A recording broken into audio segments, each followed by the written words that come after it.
नमस्कार, आप देख रहे हैं मनी नाइन का वीकेंड स्पेशल शो कंपनी नामा और मैं संदीप ग्रोवर आपका बहुत बहुत स्वागत करता हूं। कंपनी नामा में हम आपको बीते कारोबारी हफ्ते यानी सोमवार से शुक्रवार की कॉर्पोरेट और स्टार्टअप जगत की बड़ी खबरों के बारे में बताते हैं। साथ ही ऐसी खबरों पर भी फोकस करते हैं जिनमें कोई ना कोई विवाद जुड़ा हुआ है। हमारा एक खास सेगमेंट है ऑन द रडार, जिसके जरिए हम आपको ऐसी खबरों की भी जानकारी देते हैं। तो फिर जल्दी से शुरू करते हैं इस हफ्ते की खबरों का सफर। पहले आपको बताते हैं सारी कॉर्पोरेट से जुड़ी हुई इस हफ्ते की बड़ी सुर्खियां, और इसमें पहला नाम है JSW सीमेंट का। 22 मई यानी कि बीते शुक्रवार को एक बड़ी ब्लॉक डील हुई थी जिसमें बड़े खरीदार सामने निकल के आए हैं, जिसमें AP एशिया अपॉर्चुनिटीज ने 3.1% स्टेक इस कंपनी का 530.94 करोड़ रुपए की रकम में बेचा है। जबकि ICICI प्रूडेंशियल म्यूचुअल फंड ने करीब 1.25 करोड़ शेयर खरीदे हैं 148.5 करोड़ रुपए की रकम में। इसके अलावा इंडिया अकॉन ICAV ने 97.5 लाख शेयर 121 करोड़ रुपए की रकम में खरीदे हैं। और इस लिस्ट में SBI म्यूचुअल फंड का नाम भी है, जिन्होंने 67 लाख शेयर 83 करोड़ रुपए की रकम में खरीदे हैं। Amundi funds, White Oak Capital mutual fund, Edelweiss mutual fund, ये कुछ और खरीदारों के रूप में नाम सामने आए हैं। इस स्टॉक को लेकर लक्ष्मीश्री इन्वेस्टमेंट एंड सिक्योरिटीज के head of research Anshul Jain ji मानते हैं कि आप इसमें खरीदारी कर सकते हैं। स्टॉक पहले आपको 144, उसके बाद 153, उसके बाद 162 तक जाता हुआ देख सकता है। स्टॉप लॉस 127 का लगाइए। जब बातचीत हुई थी तो स्टॉक 136 रुपए 50 पैसे के आसपास ट्रेड कर रहा था। 25 मई को JSW सीमेंट के शेयर में शुरुआती कुछ मिनटों में मजबूती रही, लेकिन बाद में मुनाफा वसूली हावी होगी और शेयर करीब 2.5% नीचे 134 रुपए 77 पैसे के स्तर पर जाकर बंद हुआ। RBL बैंक के लिए डिस्काउंट पर लॉन्च होगा ओपन ऑफर। दरअसल एमिरेट्स NBD ने 26% हिस्से के लिए ओपन ऑफर की घोषणा कर दी है। 282 रुपए 38 पैसे प्रति शेयर का भाव है, जिस पर 41 करोड़ 59 लाख शेयरों का ओपन ऑफर लॉन्च किया गया है। 22 मई की क्लोजिंग जो कि 334 रुपए 35 पैसे थी, उससे 15.5% डिस्काउंट पर ओपन ऑफर आया है, जो कि 1 से 12 जून तक खुला रहेगा। 11,735 करोड़ रुपए का ये ओपन ऑफर है। और इस स्टॉक को लेकर अंशुल जैन जी मानते हैं कि आप इसमें खरीदारी करें। 375 से लेकर 400 रुपए तक के स्टॉक जाता हुआ दिख रहा है। स्टॉप लॉस अब आपका 334 रुपए का होना चाहिए। 25 मई को RBL बैंक के शेयर में डिस्काउंट पर ओपन ऑफर आने से शुरुआती कुछ मिनटों में तो गिरावट रही। 337 रुपए 45 पैसे तक भी स्टॉक गिर गया था, लेकिन बाद में अच्छी रिकवरी हुई और शेयर करीब 3.25% ऊपर 343 रुपए 35 पैसे के भाव पर सेटल हुआ। ब्लॉक डील में प्रेमर एनर्जीज के प्रोमोटर्स ने हिस्सेदारी बेची है। 25 मई को कुल 2055.6 करोड़ में कई ब्लॉक डील्स हुई हैं, जिसमें प्रोमोटर ग्रुप की ओर से हिस्सा बेचने की खबरें निकल के सामने आ रही थी। मार्च अंत तक आपको बता दें प्रोमोटर ग्रुप के पास इस कंपनी का 63.94% हिस्सा था। 25 मई को जिस दिन ये ब्लॉक डील हुई, उस दिन प्रेमर एनर्जीज के शेयर में भारी उठापटक रही और कारोबार के आखिर में ये शेयर हल्की बढ़त के साथ 985 रुपए के स्तर पर सेटल हुआ।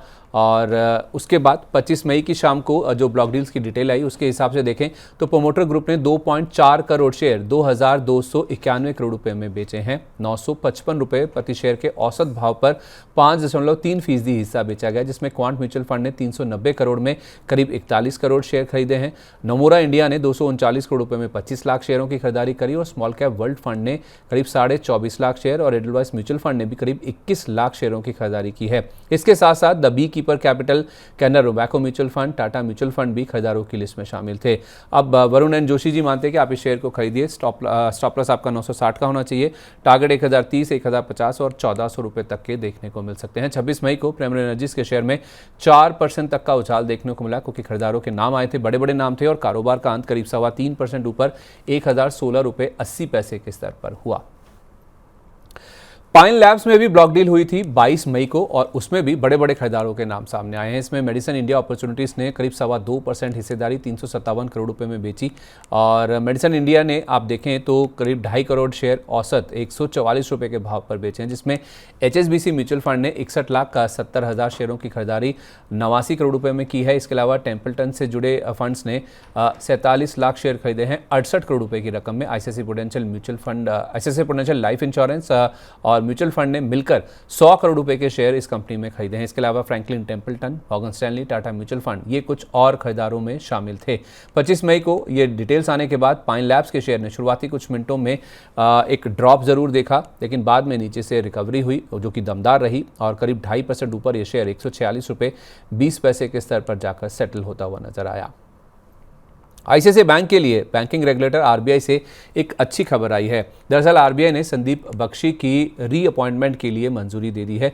वो बैंक के एमडी एंड सीईओ हैं और उस पद पर उनको 2 साल के लिए रीअपॉइंट करने के लिए आरबीआई की ओर से अप्रूवल आ गया, जो कि 4 अक्टूबर 2026 से लेकर 3 अक्टूबर 2028 तक के लिए वैलिड है। 25 मई को जब ये खबर आई तो उस दिन आईसीआईसीआई बैंक के शेयर में दिन भर दारेबंद कारोबार हुआ, लेकिन आखिरी 1-1.5 घंटे में खरीदारी बढ़ी और ये शेयर करीब 2.25% ऊपर 1291 रुपये 80 पैसे के स्तर पर जाकर बंद हुआ।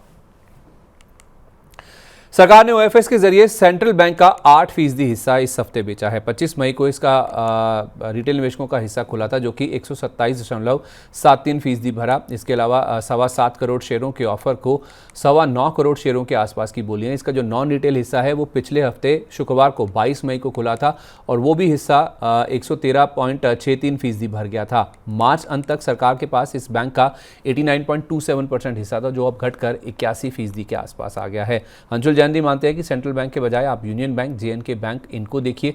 यूनियन बैंक का टारगेट 300 का है, जेएनके बैंक में 250 रुपये का टारगेट है और इनफैक्ट महाराष्ट्र बैंक, इसको अगर आप देखेंगे तो 130-140 तक ये स्टॉक भी आपको जाता हुआ नजर आ सकता है। 25 मई को सेंट्रल बैंक के शेयर में शुरुआती 1 घंटे में उठापटक के बाद एक दायरे में कारोबार हुआ। शेयर एकदम सपाट 31 रुपये 27 पैसे के स्तर पर जाकर सेटल होता हुआ नजर आया। अनुपम रसायन की ओर से ब्लिस जीवीएस फार्मा का अधिग्रहण होगा। ब्लिस जीवीएस फार्मा का 74.2% हिस्सा खरीदने के लिए अनुपम रसायन के बोर्ड से मंजूरी आ गई है। इसमें 299 रुपये प्रति शेयर के भाव पर करीब 1369 करोड़ में 43.3% हिस्सा खरीदा जाएगा और 26% हिस्से का ओपन ऑफर भी 299 रुपये प्रति शेयर के भाव पर आएगा। ब्लिस जीवीएस फार्मा में टारगेट हिट हो चुका है, इसलिए अंशुल जैन जी का मानना है कि इसमें आप मुनाफा वसूली कर सकते हैं। लेकिन 25 मई जिस दिन ये खबर आई उस दिन अनुपम रसायन के शेयर में उतार चढ़ाव रहा और करीब 0.5% ऊपर ये शेयर 1371 रुपये 10 पैसे के स्तर पर बंद हुआ। वहीं ब्लिस जीवीएस फार्मा का शेयर 329 रुपये 20 पैसे तक उछला और 6.25% ऊपर 317 रुपये 55 पैसे के स्तर पर जाकर सेटल हुआ, जबकि अगले दिन भी देखें तो इस शेयर में 20% का अपर सर्किट भी लग गया था। अगला नाम है लेमन ट्री होटल्स का। लेमन ट्री होटल्स को सीसीआई से एक अहम मंजूरी मिली है। 22 मई को सीसीआई से कॉर्पोरेट रिस्ट्रक्चरिंग की इनको मंजूरी मिल गई है। 2 चरणों में पूरी होनी है कंपनी की कॉर्पोरेट रिस्ट्रक्चरिंग, जिसमें एक तो कोस्टल सेडार इस कंपनी की जो सब्सिडरी कंपनी है फ्लूर होटल्स, उसमें हिस्सेदारी खरीदेगी। फ्लूर होटल्स का करीब 41% हिस्सा APG strategic real estate pool से खरीदा जाएगा और वॉबर्ग पिंकस की ही सहयोगी कंपनी है कोस्टल सेडार, जो कि ये हिस्सेदारी खरीद रही है। और 25 मई को जब ये खबर आई तो लेमन ट्री होटल्स के शेयर में 118 रुपये 31 पैसे तक का उछाल रहा और 3% से ज़्यादा की बढ़त लेकर ये शेयर 116 रुपये 76 पैसे के स्तर पर जाकर सेटल हुआ। पेटीएम की ओर से अपनी यूरोप की सब्सिडरी में निवेश किया जा रहा है। सब्सिडरी कंपनी के जरिए ही पेटीएम यूरोप पेमेंट्स में ये निवेश किया जा रहा है। पेटीएम क्लाउड्स टेक्नोलॉजीज नाम की इनकी सब्सिडरी है, पीसीटीएल जिसे हम कहते हैं। ये करीब 90 लाख यूरो का निवेश इस यूरोप की सब्सिडरी में करने जा रही है। शेयर सब्सक्राइब करके ये पैसा निवेश किया जाएगा, जिसमें 1 यूरो के भाव पर 90 लाख शेयरों को सब्सक्राइब किया जाएगा। नई तेजी के लिए स्टॉक का 1200 पार होना बहुत इंपॉर्टेंट है, इसके लिए आपको वेट करना चाहिए, ऐसा वरुण जोशी जी का मानना है। उनका मानना है कि स्टॉप लॉस आपका 1080 रुपये का होना चाहिए। 26 मई को पेटीएम के शेयर में शुरुआती 1 से 1.5 घंटे में गिरावट रही, लेकिन बाद में दमदार रिकवरी हुई और शेयर 3% से ज़्यादा की मजबूती लेकर 1131 रुपये 60 पैसे के स्तर पर जाकर बंद हुआ। एनएलसी इंडिया एक सरकारी कंपनी है। इसने एक और सरकारी कंपनी एनपीसीआईएल के साथ हाथ मिलाया है। Nuclear power corporation of India limited NPCIL के साथ इन्होंने एक एमओयू साइन किया है। भारत में न्यूक्लियर पावर प्रोजेक्ट्स डेवलप करने के लिए जेवी को लेकर एमओयू साइन किया गया है। छोटी अवधि के लिए शेयर खरीदना चाहिए, वरुण जोशी जी का मानना है। स्टॉप लॉस आपका 335 का होगा और ये शेयर आपको 400 रुपये तक जाता हुआ नजर आ सकता है।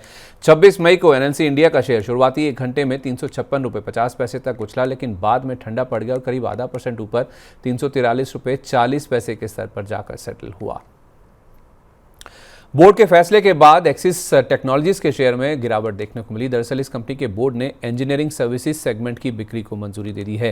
Heavy engineering, automotive and energy industry business का ये हिस्सा है, जिसको अकॉर्डिस नाम की कंपनी को $30.63 मिलियन की रकम में बेचा जाएगा, जिसको लेकर बोर्ड की ओर से अप्रूवल आ गया। उस दिन यानी कि 26 मई को एक्सिस केट्स टेक्नोलॉजीज के शेयर में कारोबार के दूसरे हाफ में बिकवाली का दबाव बढ़ा और शेयर 4.5% गिरकर 1952 रुपये 10 पैसे के स्तर पर जाकर सेटल हुआ।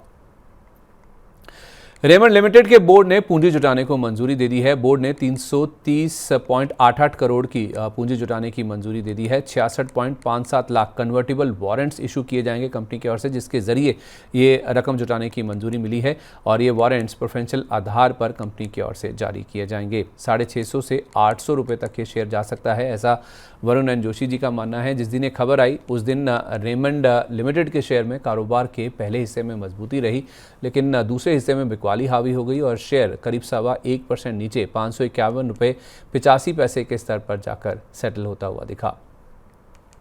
जेएसडब्ल्यू एनर्जी ने QIP इशू के जरिए रकम जुटा ली है। कंपनी का 4000 करोड़ रुपए का QIP इशू 25 मई को बंद हो गया और ये सफलतापूर्वक बंद होता हुआ दिखा। 525 रुपये प्रति शेयर के भाव पर SBI mutual fund, GQG, black rock नाम के जो बड़े इन्वेस्टर्स हैं, इनको बड़े पैमाने पर शेयर अलॉट किए गए हैं। हाल में इन्होंने JSW स्टील में अपनी हिस्सेदारी बेची थी, जिसके जरिए इन्होंने 3150 करोड़ रुपए की रकम जुटाई है। अंशुल जैन जी का मानना है कि निवेशक इस कंपनी में 635 से लेकर 800 रुपये तक के लेवल्स के लिए होल्ड कर सकते हैं। 26 मई को JSW एनर्जी के शेयर में शुरुआती 1 घंटे में दबाव जरूर रहा, लेकिन बाद में खरीदारी का रुझान लौटा और शेयर करीब 3.5% ऊपर 576 रुपये पर जाकर बंद होता हुआ दिखा। सेंट्रल बैंक के अलावा कोल इंडिया का भी OFS इसी हफ्ते लॉन्च हुआ। 26 मई को कोल इंडिया का OFS लॉन्च हुआ, जिसमें सरकार ने 2% हिस्सा बिक्री के लिए घोषणा की थी। 1% हिस्से का बेस ऑफर था और 1% अतिरिक्त हिस्सा बिक्री का भी सरकार के पास विकल्प था। 6 करोड़ 16 लाख शेयरों का जो OFS है, उसका फ्लोर प्राइस 412 रुपये तय किया गया था, जो कि उस समय के मौजूदा भाव से 10% के डिस्काउंट पर था। 27 मई को नॉन रिटेल निवेशकों के लिए यह हिस्सा खुला था, जो कि 8 गुना से ज़्यादा सब्सक्राइब हुआ। नॉन रिटेल निवेशकों ने 447.10 पैसे के कट ऑफ प्राइस पर ज्यादातर बोलियां लगाई। 29 मई को रिटेल निवेशकों के लिए जो हिस्सा खुला था वो भी 2.5 गुना से ज्यादा भरने में कामयाब रहा। कोल इंडिया के शेयर को आप अवॉइड कीजिए, ऐसा अंशुल जैन जी का मानना है। उनका मानना है कि कोल इंडिया के बजाय अगर आप सेल के शेयर पर फोकस करें ज्यादा बेहतर है। इसमें स्टॉक में 350 रुपये तक के टारगेट देखने को मिल सकते हैं। 27 मई को कोल इंडिया के शेयर में कारोबार के दूसरे हिस्से में खरीदारी लौटी, क्योंकि कट ऑफ प्राइस ऊपर था और शेयर 1% की बढ़त के साथ बंद होता हुआ दिखा 463 रुपये 5 पैसे के दाम पर। लिस्टिंग से पहले वेदांता की बड़ी विस्तार योजना है। इनकी 4 कंपनियां लिस्ट होने वाली हैं, जिनका डीमर्जर हुआ था और उससे पहले अनिल अग्रवाल ने 20 अरब डॉलर की विस्तार योजना बनाई है। 4 कारोबार की लिस्टिंग से पहले ये जो ग्रोथ प्लान है वो तैयार किया गया है, जो कि अगले 3 से 5 साल में कंपनी की ओर से पूरा किया जाएगा। और एल्यूमिनियम, तेल गैस, पावर और स्टील, ये इनके 4 बिजनेसेस हैं जिनका लिस्टिंग भी होनी है और इन्हीं कंपनी में ही अनिल अग्रवाल जी का मानना है कि 20 बिलियन डॉलर का अगले 3 से 5 साल में निवेश किया जाएगा। 27 मई को इस खबर के चलते वेदांता के शेयर में करीब 3% की मजबूती रही और ये शेयर 354 रुपये 70 पैसे के स्तर पर जाकर बंद होता हुआ दिखा। एक और खबर आई थी इनके लिए 29 तारीख को, और वो थी कि इकरा ने कंपनी की जो लॉन्ग टर्म क्रेडिट रेटिंग है उसको अपग्रेड कर दिया है। Long term credit rating upgrade करके AA+ कर दिया गया है। आउटलुक स्टेबल रखा गया है और वेदांता ग्रुप की कंपनियों की जहां तक बात है तो ये 10 साल में देखें तो सबसे ऊंची रेटिंग है। 2014 के बाद देखें वेदांता ग्रुप कंपनियों के लिए ये सबसे ऊंची घरेलू क्रेडिट रेटिंग है।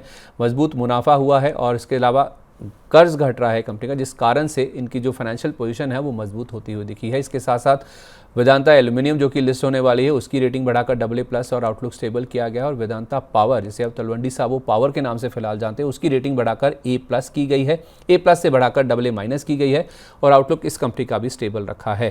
अंशुल जैन जी का मानना है कि स्टॉक 375 से 400 रुपये तक जा सकता है। ट्रेलिंग स्टॉप लॉस लगा के इस शेयर को आप होल्ड कीजिए, जो कि फिलहाल 340 रुपये के स्तर पर है। 29 मई यानी कि शुक्रवार को वेदांता के शेयर में करीब 0.5% की गिरावट के साथ 352 रुपये 60 पैसे के स्तर पर कारोबार की क्लोजिंग हुई। हालांकि शुरुआती कुछ मिनटों में शेयर 360 रुपये तक भी उछल गया था। अदानी ग्रुप का नाम जुड़ने मात्र से जेपी पावर के शेयर में जबरदस्त एक्शन देखने को मिला। 2,993 करोड़ रुपए की रकम में अदानी पावर इस कंपनी का 24% हिस्सा खरीदेगी। जेपी एसोसिएट्स, जिसे हम JAL के नाम से भी जानते हैं, ये जेपी पावर की पेरेंट कंपनी है। इसके रेजोल्यूशन प्लान के तहत ये डील होती हुई दिखी है। अदानी पावर के साथ एक एग्रीमेंट किया गया है JAL की ओर से, जिसके तहत दोनों कंपनियों ने एक share sale and purchase agreement sign किया है। डील के तहत JAL अपना जो 24% हिस्सा है जेपी पावर में वो अदानी पावर को ट्रांसफर कर देगी। मौजूदा हिस्सेदारी को ट्रांसफर किया जाएगा। इसमें कोई नए शेयर जारी नहीं किए जाएंगे। आपको बता दें कि जेपी पावर के पास 2220 मेगावाट की पावर जनरेशन कैपेसिटी है, जिससे अदानी पावर को काफ़ी हद तक फ़ायदा मिलेगा। एक साल में आप देखेंगे अदानी पावर के शेयर में ऑलरेडी 120% से ज़्यादा की तेज़ी आ चुकी है और इस हफ्ते मार्केट कैप के हिसाब से से ये 11वीं सबसे वैल्यूएबल कंपनी बन गई। इसने इन्फोसिस को भी पीछे पछाड़ दिया था। अदानी पावर का मार्केट कैप इस हफ्ते 4,80,000 करोड़ रुपए के आसपास पहुंच गया, जबकि इन्फोसिस का मार्केट कैप गिरकर 4,70,000 करोड़ रुपए के आसपास पहुंच गया। 27 मई को जेपी पावर के शेयर में करीब 20% की मजबूती के साथ 22 रुपये 87 पैसे के स्तर पर कारोबार की समाप्ति देखने को मिली। चलिए, इसी के साथ कॉर्पोरेट जगत से जुड़ी जो तमाम बड़ी सुर्खियां हैं वो आपके सामने आ चुकी हैं। अब रुक करते हैं कॉर्पोरेट जगत की ऐसी खबरों का जिनमें कोई ना कोई विवाद जुड़ा हुआ है। जैसे मैंने आपको कहा, हमारा एक खास सेगमेंट है ऑन द रडार, उसकी तरफ हम आपको ले सकते हैं और इसमें पहला नाम है ग्लेनमार्क फार्मा का, जिसने यूएस में एक बड़ा विवाद सुलझा लिया है। इसकी एक सब्सिडरी कंपनी है जिसने यूएस में जेनरिक ड्रग प्राइसिंग केस को सेटल कर लिया है। कीमतों में कथित धांधली या फिर फिक्सिंग और एंटी ट्रस्ट मुकदमों को इस कंपनी ने सुलझा लिया है। मल्टीपल स्टेट अटॉर्नी जनरल्स के साथ ये जो मुकदमे चल रहे थे उनको सुलझा लिया गया है। 5 साल में किस्तों में इस कंपनी ने $2.96 करोड़, इंडियन करेंसी में देखें तो 284 करोड़ रुपए के आसपास की रकम के भुगतान की यहाँ पे मंजूरी दी है। किसी भी गलत काम से कंपनी ने इनकार किया है, लेकिन कोई जवाबदेही स्वीकार नहीं की है। सेटलमेंट की रकम की कंपनी ने कहा है कि ऑलरेडी प्रोविजनिंग की जा चुकी है, इसलिए कंपनी के ऊपर कोई ज़्यादा फाइनेंशियल इंपैक्ट नहीं देखने को मिलेगा। यही कारण है कि 25 मई को ग्लेनमार्क फार्मा के शेयर में 3.5% की मजबूती के साथ 2,337 रुपये पर कारोबार की क्लोजिंग हुई। हालांकि इंटरडे में तो ये शेयर 2,363 रुपये 40 पैसे तक भी उछल गया था। येस बैंक की सब्सिडरी पर पेनल्टी लगी है। सब्सिडरी येस सिक्योरिटीज पर एनएससी का चाबुक चला है। 1 लाख रुपए की पेनल्टी लगी है। इतना ही फाइन भी किया गया है इनके ऊपर और नए ग्राहक जोड़ने पर 3 महीने की रोक भी लगा दी गई है। सेबी के मार्केट नियमों के उल्लंघन के चलते ये पेनल्टी लगी है। अब येस सिक्योरिटीज ने रेगुलेटरी पेनल्टी को ग्राहकों को पास ऑन कर दिया, ये इनके ऊपर आरोप है। मार्जिन से जुड़ी जरूरतों से ये उल्लंघन जुड़ा हुआ है। दरअसल होता क्या है कि ब्रोकर्स के लिए न्यूनतम अपफ्रंट या फिर पीक मार्जिन बनाए रखना अनिवार्य होता है किसी भी ट्रेड के लिए, और किसी भी कमी की स्थिति में ब्रोकर पर ही जुर्माना लगाया जाता है। येस सिक्योरिटीज ने इस लागत को खुद उठाने के बजाय अपने ग्राहकों के ऊपर पास ऑन कर दिया, उनके ऊपर डाल दिया, और ये नियामक नियमों के तहत नहीं अलाउड है। यही कारण है कि इस शेयर में इस कंपनी के ऊपर जुर्माना लगा और इनको 3 महीने के लिए नए ग्राहक जोड़ने से रोक भी दिया गया। अंशुल जैन जी मानते हैं कि जो मोमेंटम चल रहा है स्टॉक में, हो सकता है स्टॉक को 23 रुपये 99 पैसे तक ले जाए, लेकिन जब तक 29 का लेवल पार नहीं हो जाता तब तक आपको इस शेयर में फ्रेश खरीदारी नहीं करनी चाहिए। 27 मई को जिस दिन ये खबर आई थी उस दिन येस बैंक के शेयर में एक दायरेबंद कारोबार हुआ और शेयर करीब आधा % नीचे 22 रुपये 76 पैसे के स्तर पर जाकर सेटल होता हुआ दिखा। एचडीएफसी बैंक में गवर्नेंस और जांच से जुड़ी खबरें सामने आई, जिसकी वजह से निवेशकों की चिंता बढ़ती हुई नजर आई है। MSRDC यानी कि महाराष्ट्र राज्य सड़क विकास निगम, इनको 45 करोड़ रुपए का भुगतान किया गया था और इसको लेकर एक आंतरिक यानी कि इंटरनल जांच शुरू हुई है, जिसके बाद इस शेयर में हमने घबराहट का माहौल बनता हुआ दिखा। इस जांच में मार्केटिंग विभाग की जो कार्यप्रणाली है उसको लेकर असंतोषजनक चीज़ें सामने निकल के सामने आई हैं। ये जो भुगतान है वो बड़े डिपॉजिट को आकर्षित करने के लिए किया गया, ऐसे आरोप निकल के सामने आए। और हुआ क्या कि ब्याज के रूप में दिखाने के बजाय इस रकम को मार्केटिंग खर्चों के तौर पर छिपाए जाने की कोशिश की गई। अब माना जा रहा है कि कुछ सीनियर अधिकारी हैं जिनकी जवाबदेही तय होने की खबर सामने आई है, जिस वजह से इस शेयर में हमने चिंता बनती हुई दिखी। इनफैक्ट मामला यहाँ तक भी पहुँच गया कि इनके जो पूर्व चेयरमैन हैं अतानु चक्रवर्ती जी, उनके इस्तीफे को भी इसी विवाद के साथ जोड़कर देखा जा रहा है, जिन्होंने कुछ वैल्यूज़ को लेकर जो कंसर्न्स रेज किए थे उसके बाद अपना इस्तीफा टेंडर कर दिया था। 27 मई को एचडीएफसी बैंक के शेयर में इन्हीं खबरों के चलते 2.5% से ज़्यादा की गिरावट के साथ 758 रुपये 65 पैसे के स्तर पर कारोबार की समाप्ति देखने को मिली। स्विगी को शेयरधारकों से मंजूरी नहीं मिली है, जो कि काफ़ी अहम थी। दरअसल इन्होंने AOA यानी कि आर्टिकल्स ऑफ एसोसिएशन में संशोधन से जुड़ा हुआ एक विशेष प्रस्ताव सामने रखा था, जिसको शेयरधारकों ने मंजूरी नहीं दी है। इस प्रस्ताव को 72.36% वोटिंग मिली, जबकि मंजूरी के लिए कोई स्पेशल रेजोल्यूशन जो होता है उसको मंजूरी के लिए 75% वोटिंग मिलना ज़रूरी होता है।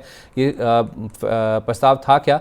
कंपनी के IOCC स्टेटस ट्रांजिशन के लिए ये जो संशोधन है वो किया जा रहा था। IOCC मतलब Indian owned and control company, यानी कि ये company Indian owned and control बनना चाहती थी, जिसको लेकर एक स्पेशल रेजोल्यूशन लाया गया था, लेकिन शेयरधारकों ने इसको मंजूरी देने से इनकार कर दिया। अंशुल जैन जी मानते हैं कि स्विगी में हर उछाल पर आप शॉर्ट करें या फिर इस शेयर से दूरी बना के रखें जब तक ये कंपनी प्रॉफिटेबल नहीं हो जाती है। 29 मई को स्विगी के शेयर में 5% तक की गिरावट देखने को मिली और करीब 0.5% नीचे 257 रुपये 90 पैसे के स्तर पर कारोबार की समाप्ति देखने को मिली। ऑनलाइन गेमिंग कंपनियों को, जिसमें डेल्टा कॉर्प भी शामिल है, इनको सुप्रीम कोर्ट से बड़ा झटका लगा है। सुप्रीम कोर्ट ने जीएसटी के मामले में इन कंपनियों को राहत देने से इनकार कर दिया है। कोर्ट ने जीएसटी काउंसिल के फैसले को सही ठहराया है और उसको बरकरार भी रखा है, जिसमें ऑनलाइन गेमिंग, फैंटेसी स्पोर्ट्स और कसिनो पर 28% जीएसटी लगाया गया था। जीएसटी काउंसिल का पुरानी तारीख से यानी कि रेट्रोस्पेक्टिवली इस जीएसटी को लगाने का फैसला निकल के सामने आया था, जिसको इन कंपनियों ने चैलेंज किया था, लेकिन सुप्रीम कोर्ट से भी इन कंपनियों को राहत नहीं मिली है। अंशुल जैन जी मानते हैं कि जब तक ये शेयर ऑल टाइम हाई यानी कि 376 पार नहीं कर जाता, तब तक आप इस शेयर से दूरी बना के रखें। इनफैक्ट शेयर 36 रुपये 14 पैसे और 28 रुपये 30 पैसे तक भी गिर सकता है, इसलिए पूरी तरह से दूर रहें, यही आपके लिए ज़्यादा बेटर है। 29 मई को डेल्टा कॉर्प के शेयर में 66 रुपये 55 पैसे तक की गिरावट देखने को मिली और शेयर 14% से ज़्यादा की गिरावट के साथ 69 रुपये 60 पैसे के स्तर पर जाकर बंद होता हुआ नजर आया।